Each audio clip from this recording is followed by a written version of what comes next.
Ready?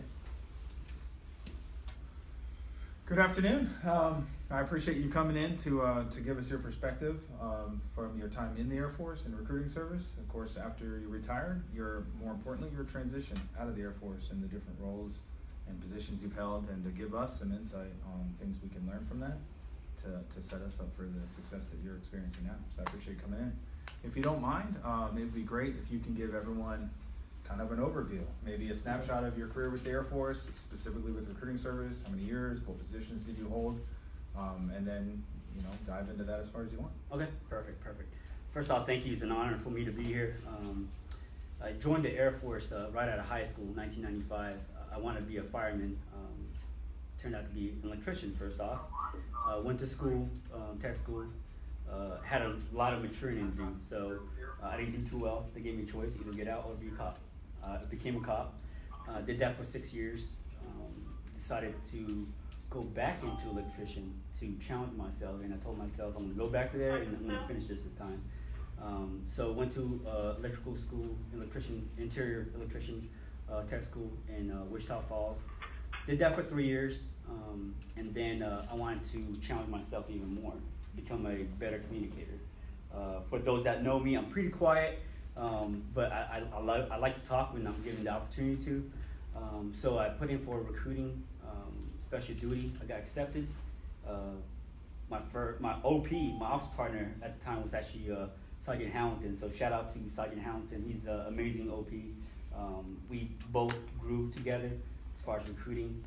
Did that for 4 years, and then I became the trainer and marketer for 364th, Washington, Oregon, and Alaska. Did that for 4 years, and then I became flight chief, Chico, California. Pretty much had Sacramento all the way to the border of Oregon. 2015, I retired from the Air Force. Chief Mako at the time was my pro soup and also my chief. Shout out to Chief Mako. They didn't want to do a retirement ceremony at all, but he was like, "You're gonna have one," And I'm very grateful for him pushing me to do that, because till this day I still remember that moment. We rolled the dice, and I thought that I was gonna be ready. 20 years in the Air Force, piece of cake. I'll have a job available. We were either gonna move Seattle, San Antonio, or San Diego. Rolled the dice, went to San Antonio. Big shot, quick shocker. It took me 7 months to get my first job. So a lot of people that's not prepared, we're definitely gonna talk about that. One thing I do gotta say is transition does not discriminate. You could be an airman, you could be a chief, you could be a colonel. It does not discriminate at all. Definitely prepare yourself. First job in civilian world was actually recruiting for Wyndham Vacation Ownership. I got a referral from Bill Malcolm. He was also a retiree, Air Force recruiting, retired. He actually referred me, and that was my first civilian recruiting job. And then from there, I went to become a contract recruiter with USAA. And after that, I actually had the opportunity to recruit for Boeing. And after that, I recruited for Elbit Systems America, which is an aerospace defense company. And now I currently recruit for Experience IT for a client that's a global Fortune 500 company.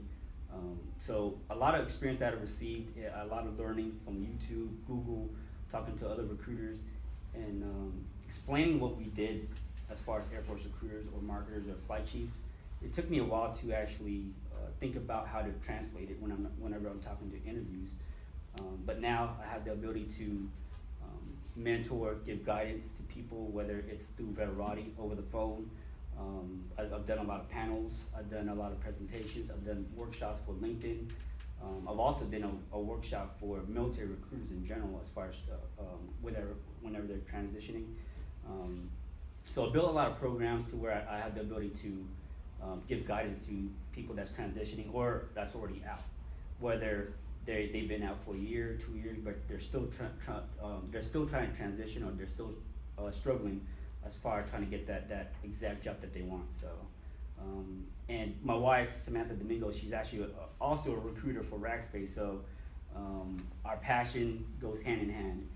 We push each other, trying to give back and pay it forward to our military veterans and also military spouses. Wow, Well, that's quite the story, and I definitely appreciate the insight you've already given us, and it looks like you're going to give us some more. Because you hinted at you did 3 assignments in recruiting service. Yes. An EA recruiter. Did you do? Was it a 4-year assignment? It was EA was 4. Typically, yes, almost 4. All 3 of them. Basically all 4. Yeah. So EA recruiter for 4 years, trainer and marketer for another 4 years, and then EA flight chief for Yes. full years there. Yes. Well, congrats, you made it. Yeah. So you retired in 2013. Really interesting. You said it took you 7 months to find that first job. Yes. What were the difficulties there? There was a lot of interviews, and what wasn't happening? What wasn't clicking? So my first official job fair, I was crushed. So my resume was about 10 pages long. I didn't know what I didn't know. It was almost like a book, 10 pages long. Went to my first job fair. First recruiter I saw, he let me know that my resume is too long, and whatever I did in the Air Force didn't mean anything. So I went home.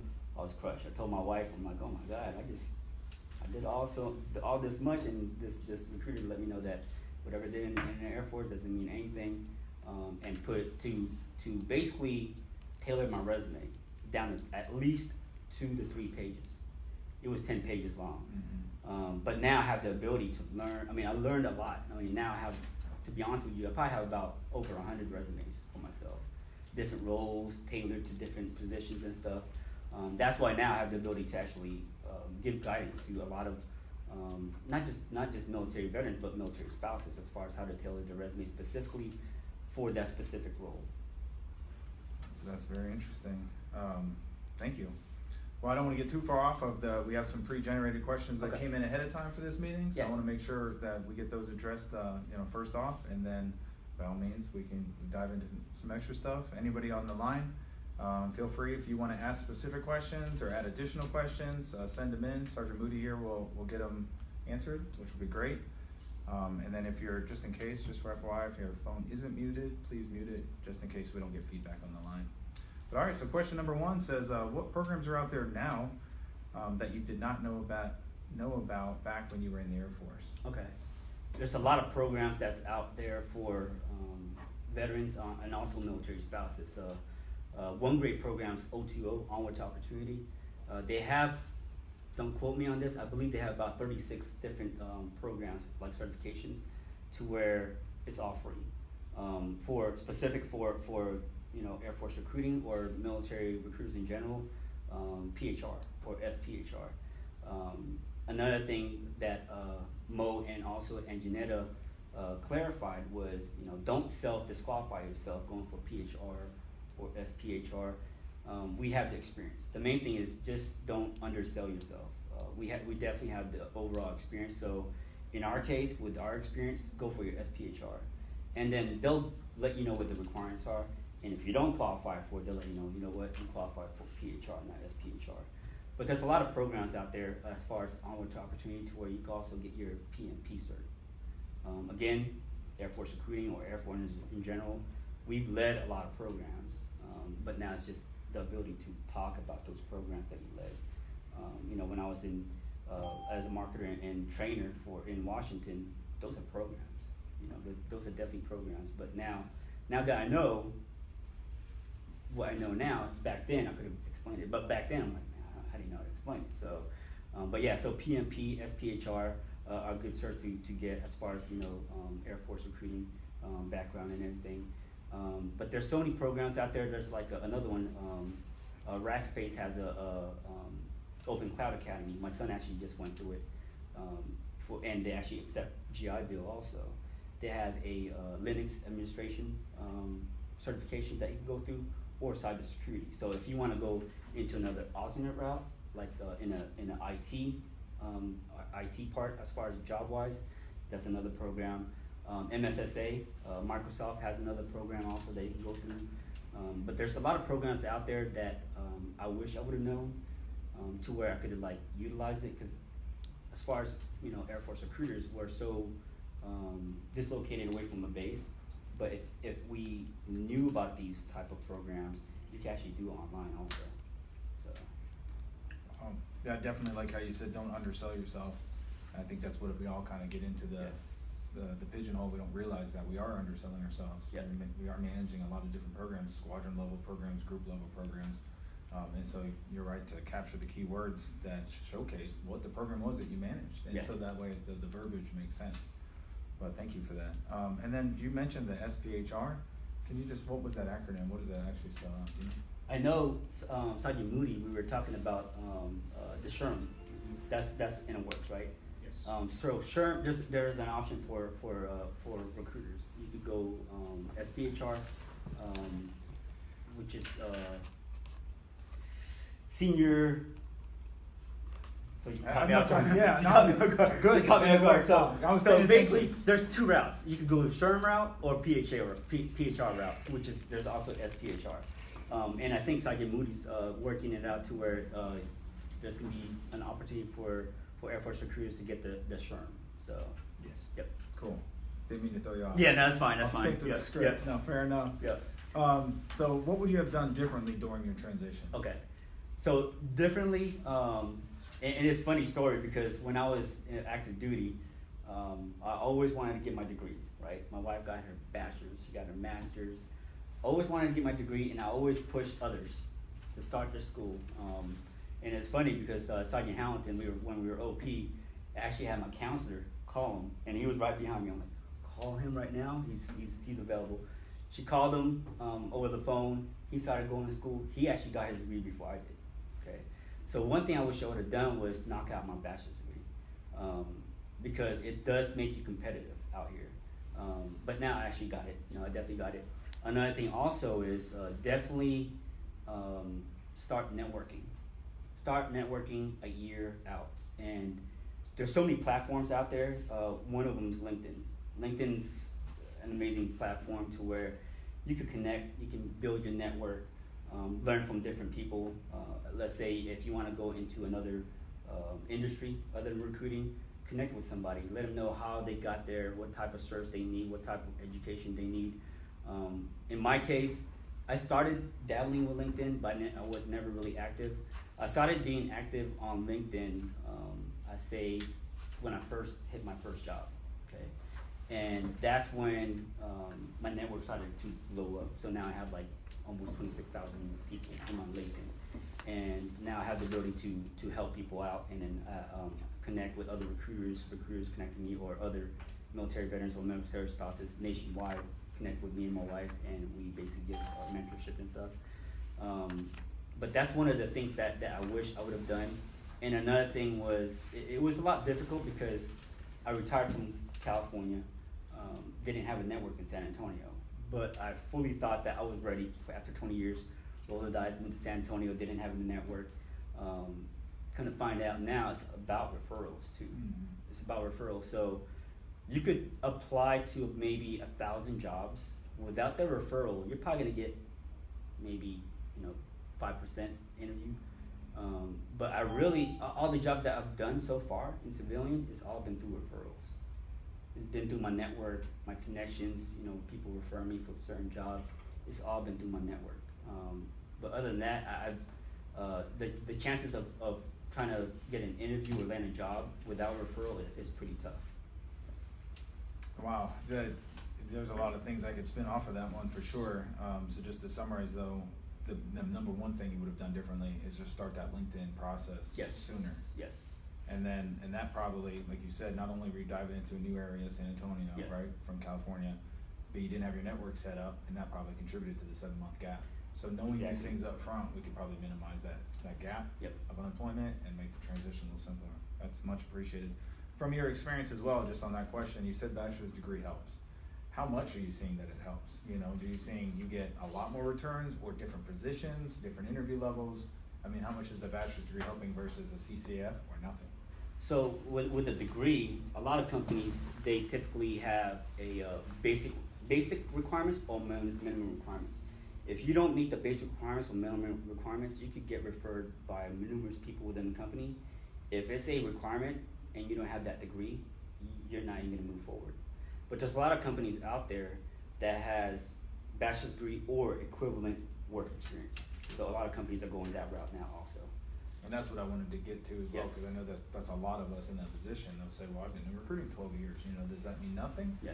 And so that probably gets back to your first question, is talking about making sure that resume accurately reflects those positions. Exactly. So the experience will count. Thank you. Cool. How was the transition from recruiting service to civilian recruiting? It was a lot of learning curve, and I let military recruiters know now what we've done as, let's just say, EA in general, recruiting, we're probably doing about 5 to 6 people's jobs, okay? And now, what I know now, there's 2 types of recruiters. There's, even in civilian, okay? There's 2 types of recruiters. There's processors, and they don't have a clue what to do out there doing job fairs. They've never done job fairs. They've never done table setups. They've never done cold calls, because they have candidates applying to these jobs. They post a job, they probably have 150 candidates apply within 3 days, But there's recruiters out there that are actually recruiters, to where they know how to source. They know how to go out there. They know how to find the niche roles. So these are, in my opinion, these are Air Force recruiters. We find niche roles because we have to find special forces. We have to find certain people that have certain classes. So we're looking for niche roles.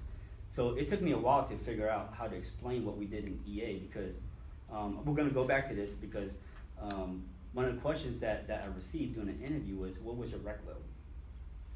Okay, I'm like, what the heck's rec load? Requisition. So requisition is a job post, or equivalent to job post. Basically, is requisition is, let's say they're looking for a Java developer. So that's one rec.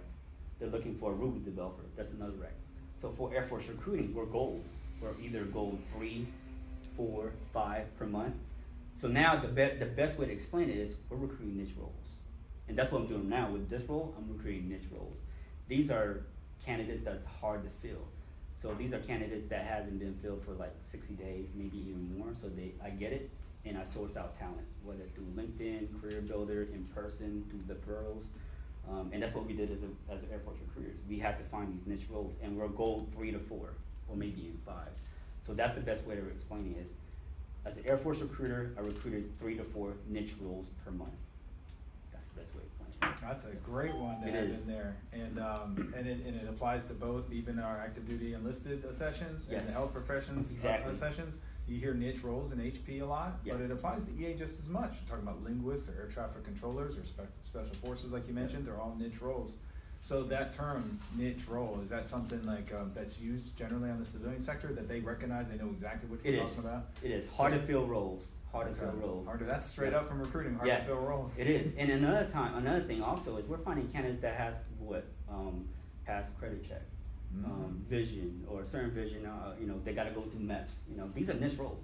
You gotta find that specific candidate for specific roles.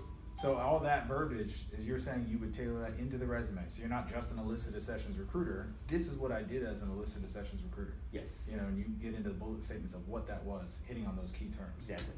That's good. Thank you. Wow. What different types of recruiting specialties and roles? That's question number 4. What are the different recruiting specialties and roles? So for after I retired, the term recruiting was the only thing I knew. I didn't know there's staffing recruiters. I didn't know there's sourcing recruiters.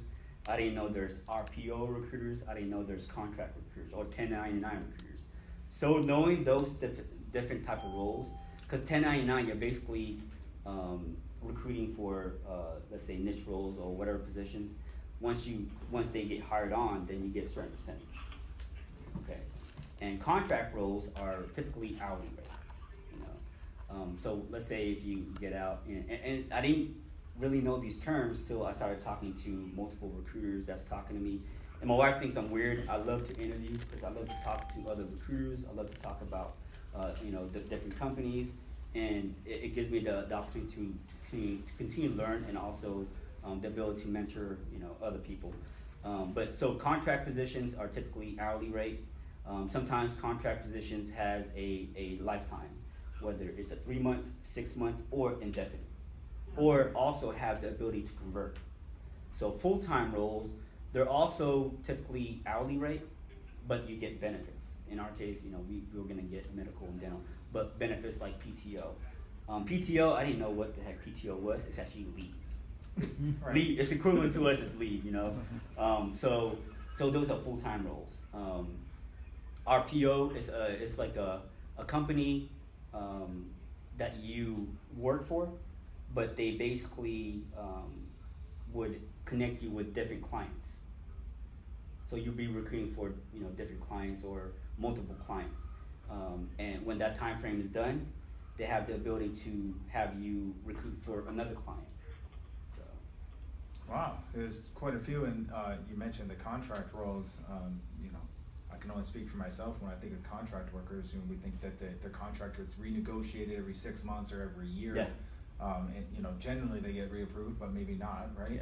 But I never knew that they had indefinite contract roles. Yeah. Where you're basically signing. There is, yeah, Wow. there is, and there's a lot of roles also. I didn't know this, but now I know. There's some roles, recruiting roles, that's remote. You can work 100% from home. That's what I'm doing now. I work 100% from home. So That's what's up. Yep. All right, great, thanks. What are some of the recommended need-to-know recruiting verbiages, like you mentioned the niche programs? Okay. So need-to-know recruiting verbiages, or just verbiage in general, Okay.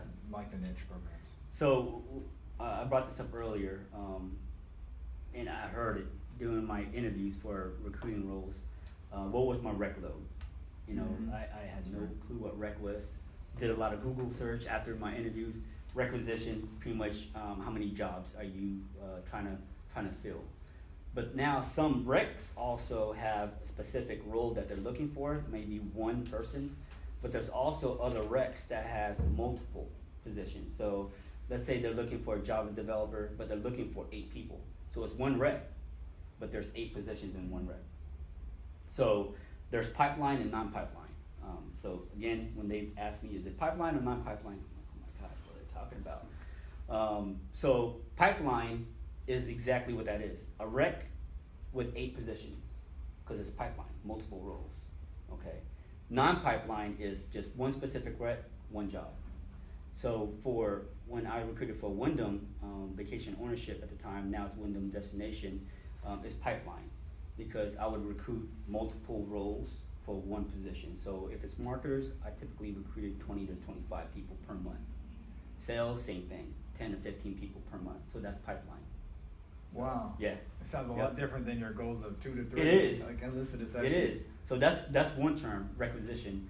Another thing is like hiring managers, right? Like hiring managers. How many hiring managers did you deal with? Like hiring managers. And I tried to figure it out when I first interviewed, right? In Air Force recruiting, we really didn't deal with hiring managers. We pretty much did a lot of hiring. So that's what I was saying. We do a lot of jobs in Air Force recruiting. We do the recruiting, we do the sourcing, we do the admin work, we do the hiring. Sometimes we even got to drive our candidates, Yes, sir. A lot of follow-ups, Mhm. and I actually utilized these experience that I've done in Air Force recruiting as far as debt calls. I did that because there's retention rate also for certain companies. So now I would have like meetups, but I call it meetups. I didn't call it debt calls, but to where we would meet up, to where I would find out if there's any concerns from these employees, to make sure I handle these concerns so that way they're actually staying employed and not going somewhere else. But yeah, those are just some. I have so many terms to where I could send out, and like I said, I do a lot of. I've done a couple recruiting workshops, and I got a whole slide broken down and everything too. And it's like a list full of verbiage that I created that should be able to for like military veterans or recruiters that's getting out, to where they know what to talk about during their interview. That's it strikes me that you talked about delayed entry program calls, DEP calls. Yeah. That you even brought that skill with you into the civilian sector. And I just have to ask, is there any other types of those programs that we typically see in recruiting service, whether it been when you were a flight chief or a recruiter or marketer trainer? I know there's other types of programs that we standardized within recruiting service in the active duty side that you brought with you, like the DEP calls? Follow-ups is key also, because sometimes you might talk to a candidate that's not open, because they might be in a contract or they're not available now, but they're willing to talk to you in 3 months or 4 months. Planning guide in Air Force recruiting was definitely key. As a trainer, I pretty much talked to other recruiters on as far as using a planning guide, so I use it. And now, to be honest with you, and Scott Self was also Air Force retired. He was with me at Wyndham. He would make fun of me because I had my actual planning guide that we utilize in Air Force recruiting, and every time he would pass by my office, like he'd just crack up, right? Because I used it. Whether it's a month out, 3 months out, I'd have in my planning guide contact John Doe on this day. Till this day, I use it, but I don't use an actual planning guide. I actually use my digital calendar now, so I stepped up, But I use my calendar on my email, Microsoft. So I utilize that, so that way I always know where my follow-ups are. So the planning guide was definitely key, and I love the fact that it was pretty much brainwashed into me because I still use my planning guide and planning for future events and stuff. Absolutely, I totally agree with you, especially on planning, keeps everything organized. It's really interesting to talk about almost suspending leads to follow up with them in 3 months' time or whatnot. So just a basic lead refinement process, even you brought those skills with you. Along with the 7 mission critical tasks, since you kind of kicked that door open a little bit, any of the other mission critical tasks that you found that you were using? To be honest with you, actually try to utilize it. Of course, there's no, there's no RGMs and all that, but actually still utilize it. But is there, right, do you do any kind of boots, COIs, So I actually do CUIs. There's certain, it depends on the budgets also. Certain companies don't have a budget, so you got to think outside the box. So whether it's like SPIs, we still utilize that, but we call it like swag or whatever, right? So we use that also to our advantage as far as trying to get it into certain like organizations to try to get referrals and stuff. I still utilize it, so it's been helpful. The stuff that we've learned has been helpful. And what's great also is every single interview that I've done, I talk about PSS. I know you guys are doing Impact now. I use PSS because that's an actual certification, and they're like, oh man. I use the training that we've done in the schoolhouse because a lot of recruiters, civilian recruiters, they don't go through the training that we did. I talk about it. I talk about the scenarios that we did in Air Force recruiting schoolhouse. I utilize it. They're like, oh man, so it blows their mind. I bet. So are you still using those skills, the PSS skills, if you will? I still do. Yep. So opening up the cell and explaining what you're going to talk about and probing. Especially niche roles, hard to fill roles, because now, let's say you're trying to recruit somebody from Seattle to go to San Antonio. The cost is way different. Now you got to try and talk them into moving to San Antonio and then getting less pay. So PSS is definitely key. Talk about the drawback, the misunderstanding. I mean, that I love it. I still utilize it. And I actually trained my wife on it too, so she uses also PSS. For Rackspace? For Rackspace, yeah, till this day, yeah. Because she also recruits for niche roles. So question number 6, I know we got a few more that already came in live. Okay.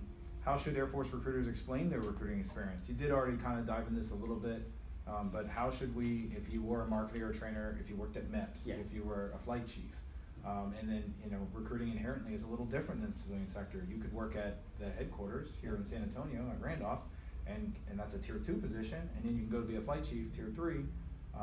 Now you're a regional supervisor. So does that translate to the civilian sector, or how should we sum that up? It does actually. So, and it's insane because now I know what I know. Even though we're labeled as recruiters, we're also HR, because we talk about benefits, we talk about bonuses. We talk about healthcare.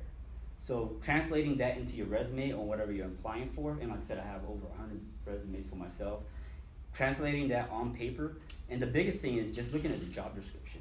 It'll let you know what has to be on your resume. The basic requirements and the minimum requirements. If it's a recruiter that has no clue about military in general, they're gonna look at your resume and they're just gonna reject you or decline you because they don't know what you're looking at or what they're looking at. So if you look at specifically what the basic requirements are and the minimum requirements, and you put it on that resume, that you should be able to move forward in the process. But as far as what we've done as EA in general, I always tell this to everybody. I would put any EA recruiters out there against any civilian recruiters, and we would outwork them.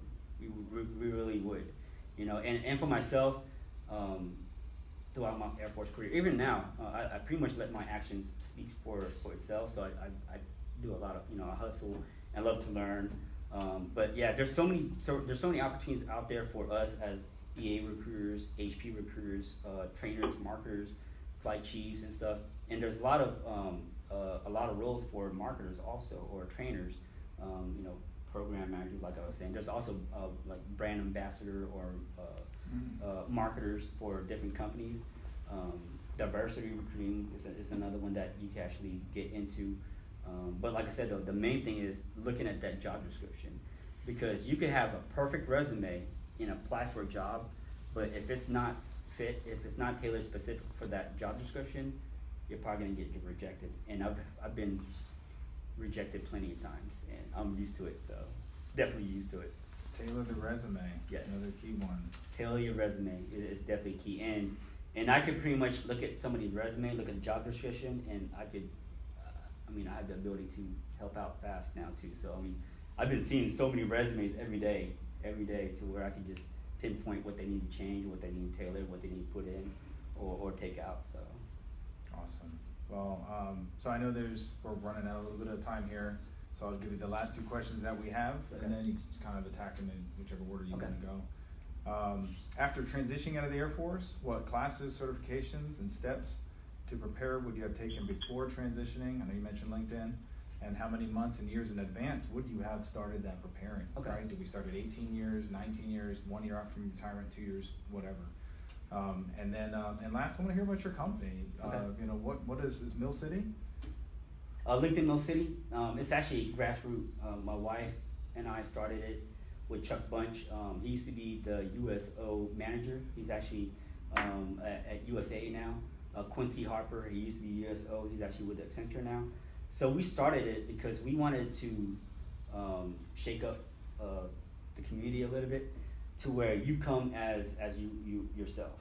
It's free for everybody, because there's a lot of events out there you gotta pay, or companies gotta pay. Well, it's free for everybody. We don't pay for anything.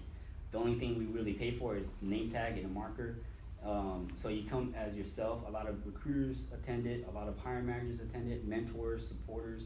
So that now, as a transition veterans or job seeker or military spouse, you have the ability to go to these events and talk directly to certain people or certain mentors, and it's all for free. And that's all through your LinkedIn Mill City. Yep, LinkedIn. It's LinkedIn Mill City.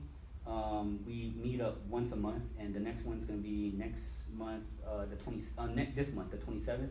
And all the locations that we've been going to, they've been hosting us for free, so we don't have to pay for anything. So we go to the location. We meet up, we talk about certain things, we learn, and a lot of people have been actually hired on to different companies because of the meetups, because of the connections that they made. So. Wow. And that's all just here in the greater San Antonio area? Yes. Or, okay. Yep. For now, and eventually we're going to do it virtual. Take over the world. Yeah, expand. And the main thing is we want to try and harp to everybody is it's free. Nobody pays a penny. So, Right. It's not really hurting you. Yes. To check it out and Yep. see, and you're saying it's already linking people up to jobs. Yeah.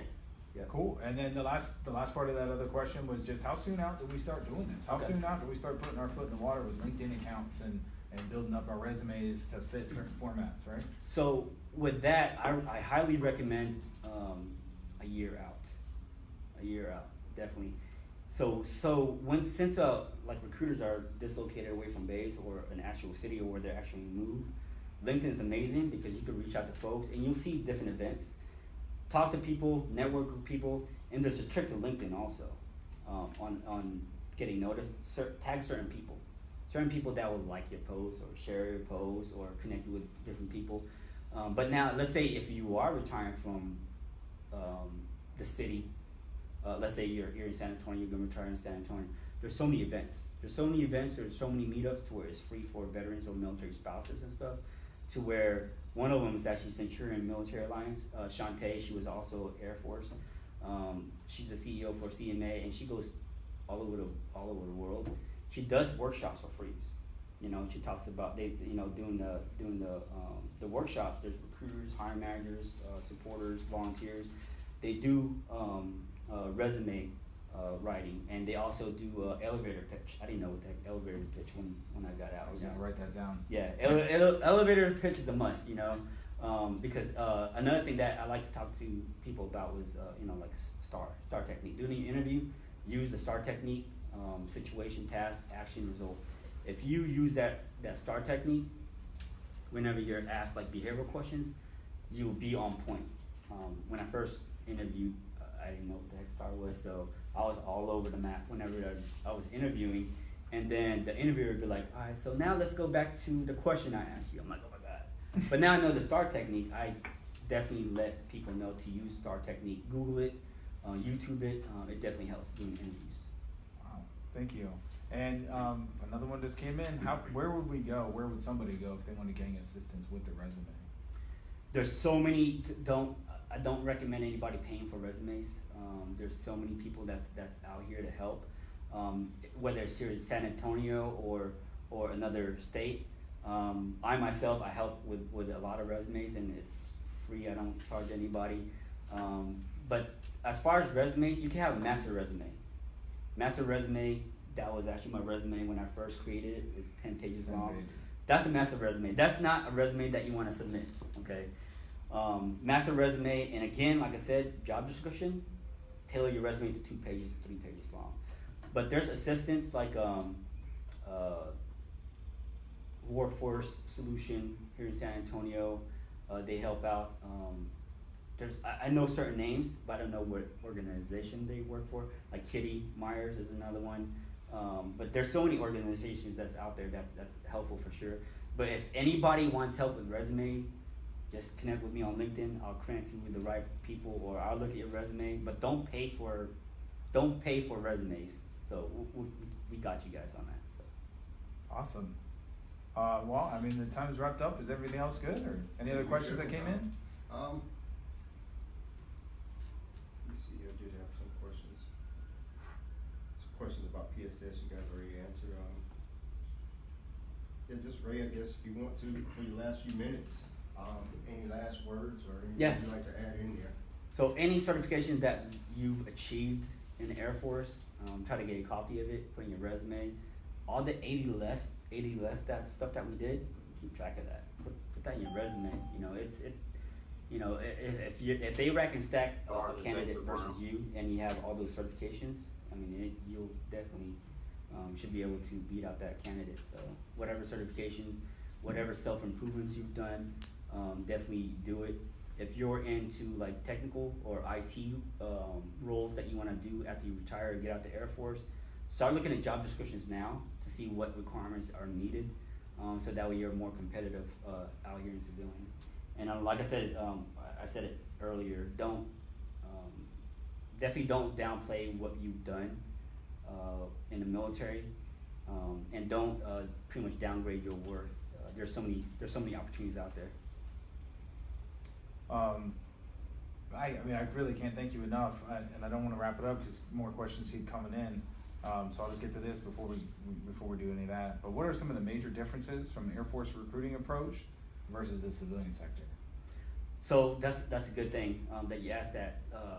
Doing my first initial interviews, this kept on popping up. You know, do I have the ability to adapt? You know, because doing my first interviews, like yes sir, or yes ma'am. But like, oh my gosh, you know, some companies they're gonna run.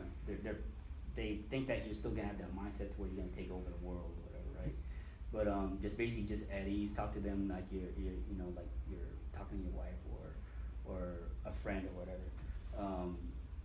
So that's the main key is definitely do your research on the company before your interview. A lot of interviews they typically start off with like over the phone interviews anyways, so you can have notes in front of you. But as far as the different roles that you've done in Air Force recruiting, whether it's flight chief, whether it's pro soup, whether it's HP, whatever, definitely look at the job descriptions and translate it to what the job description's specifically asking for. So if you're HP recruiter, talk about the experience that you've done, the different nursing that you recruited for, different docs that you recruited for, And the hardest thing for me was to talk about the technical recruiting that we've done. You know, I've done a lot of interviews when I first got out, to where they asked me, what technical roles did you recruit for? I'm like, technical, all Air Force jobs were technical. That's what I thought, right? Well, they're talking about specifically IT, whether it's Java developers, Python developers, Ruby developers. So I had a lot of ramp up. I had to learn a lot. And in our case, for IT, we typically recruited computer programmers that, you know, they took EDTP or Right. whatever. EDT. That's it. Gotcha, Yeah. sir. Sorry. Yep. But now I had time to learn certain things in YouTube, Google, talk to different recruiters, talk to different recruiters that I've talked to over the phone during interviews. I'd ask them, so can you talk about what you're asking me? And they were open and talked to me about certain things. But now I got the ability to talk about whatever roles that's out there. So Follow up on that, when you were saying building the resume and customizing it to the role you're applying to, and you mentioned if you were HP, you know, talk about whatever HP program you recruited for, if you were a doc recruiter, a nurse recruiter, or whatever. Would you want to mention anything on a resume about, you know, I was the #1 nurse recruiter in the group, FY, you know, such and such? Would you want to mention any kind of Air Force recruiting awards on anything like that? you can, because in the bottom, typically it's your like summary, your experience, and the bottom is your education, your certifications, and you can also put your awards. You know, you can also put that. So significant awards, Yeah. command level, maybe even group levels. Do those terms translate to the civilian sector? Are they going to understand when you say you're #1 recruiter, you were a blue suiter, you know, you were a gold So badge? explain what blue shooter is, though. That's the thing. Yeah. Okay. Because their staffing, they have those type of words and stuff, and other companies also, they have those type of words. But typically corporate companies, they don't have like, you know, #1 recruiter of the year and stuff like that. But having that's definitely gonna make you more competitive. So just if you're gonna list, I was silver badge 7 times. Yeah. Explain briefly Yeah. what the silver badge is, what the significance of that award was. And another thing is, even though, let's say you touched up on it, as long as you're familiar about certain terms, put in your resume, familiar with certain things, you know. And I didn't do that when I first got out, you know. Anything that you're familiar with, talk about it. Definitely, like I said, key in on the job description. You know, because basic requirements, minimum requirements, there's also going to be preferred requirements. Mhm. Preferred requirements are nice to have, but they're also going to look at it. Let's say they have 2 candidates that meet all the basic requirements, and then they're also going to look at the preferred requirements. They're nice. They're not requirements, but they're nice to have. Mhm. Yes, sir. Any other questions coming in, sir? That's it, that's the last I seen come in. You honestly, sir, I went into this somewhat blind. I didn't know what I was going to get, and I can't appreciate enough your candid comments and feedback to help us out as we, most of us, well, at some point transition out of the Air Force. You know, not only touching base on your LinkedIn account, Mill City, but also just some of the struggles you went through. Realistic, real straight talk Yeah. about, you know, it took me 7 months, and this is what I learned in that 7-month period. But you've had, it seems like, various jobs since, and you're getting these jobs through LinkedIn, through connections with people. So the sooner we do that while we're in, it's probably going to help that transition out of the Air Force. No, I totally agree. Definitely. But definitely appreciate the open, candid, honest feedback. Thank you. No, thank you Appreciate for coming in. having me here. Yes, sir.